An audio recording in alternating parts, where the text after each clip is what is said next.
Aaron, what is the Israeli strategy? That's another thing that's unclear to me. They say they want to return all of their citizens to the north, and that they have to somehow create a buffer zone in southern Lebanon. So the strategy appears to be what? Endless occupation of southern Lebanon again? And right now, more Israeli citizens are displaced from the north than they were before Israel began its campaign. So I think they're banking on some kind of repeat quote unquote success that they've had in Gaza, where they have also failed to defeat Hamas. They've just destroyed 70% of all buildings. And what they'll leave behind is mass destruction and strategic failure.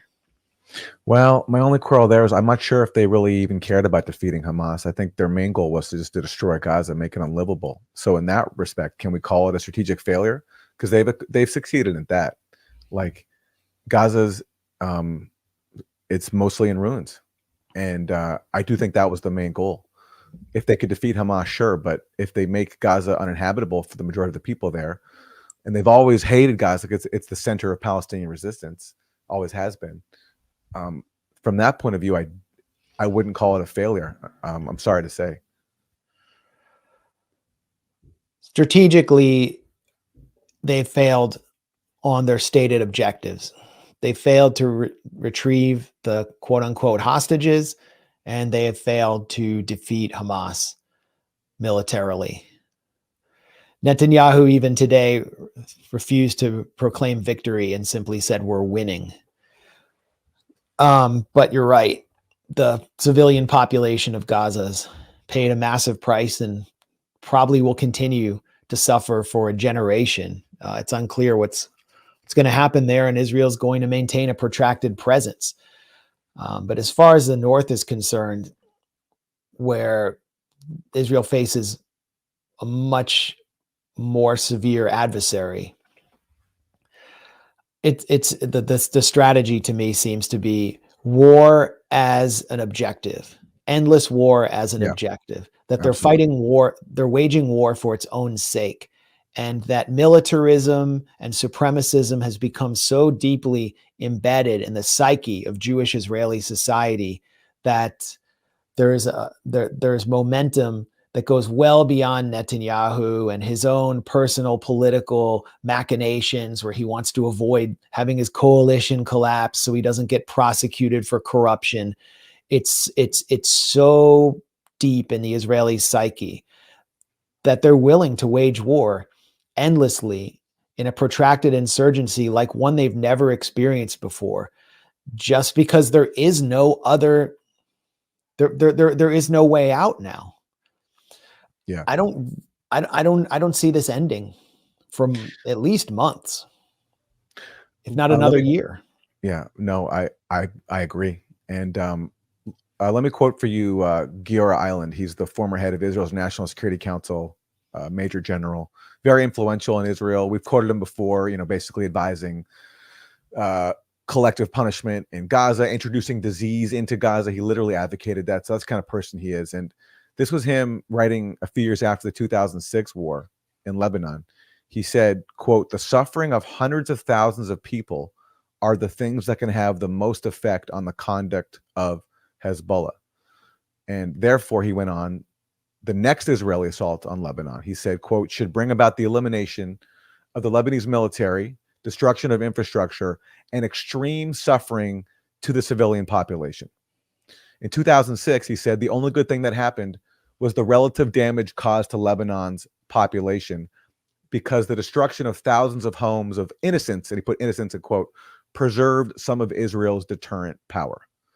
So that's Giora Eland talking about Lebanon exactly as he talked about Gaza. I think that's what we're looking at, just causing damage to Lebanon's civilian population. I think that is, in terms of like battlefield tactics, that is the main mission here.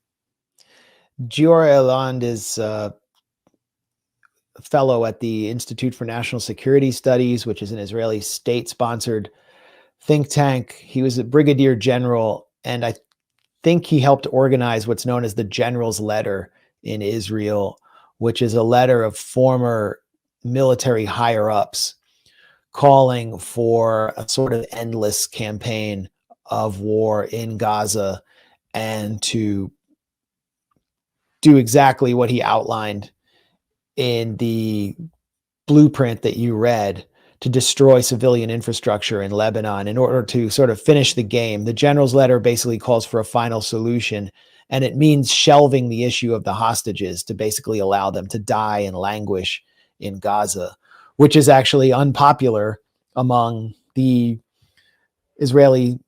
Jewish Israeli citizens who are serving in the reserves. So these are the sociopaths who have gotten the upper hand here and who are going to guide this war. And I just don't know how Israel will respond if they actually start. They say they've lost 400. It seems to be an acceptable toll, what they lost in Gaza in the last 11 months. If they begin to lose more and the bleeding intensifies, it could create a major political catastrophe. And the opposition in Israel is on board with this assault on Lebanon. I mean, we're talking about the left of center generals too. Gabi Ashkenazi from the Labor Party, Benny Gantz, Netanyahu's rival from what was the Blue and White Party. They're pushing for this just as much. And Yoav Gallant, the defense minister, has said that this is what he wanted from out of Israel all along since October 7th. It was Gallant who had to be restrained after October 7th because he wanted to go straight into Lebanon and not Gaza, sort of like the Bush administration going into Iraq right away. Dick Cheney wanted to go into Iraq right away after 9/11.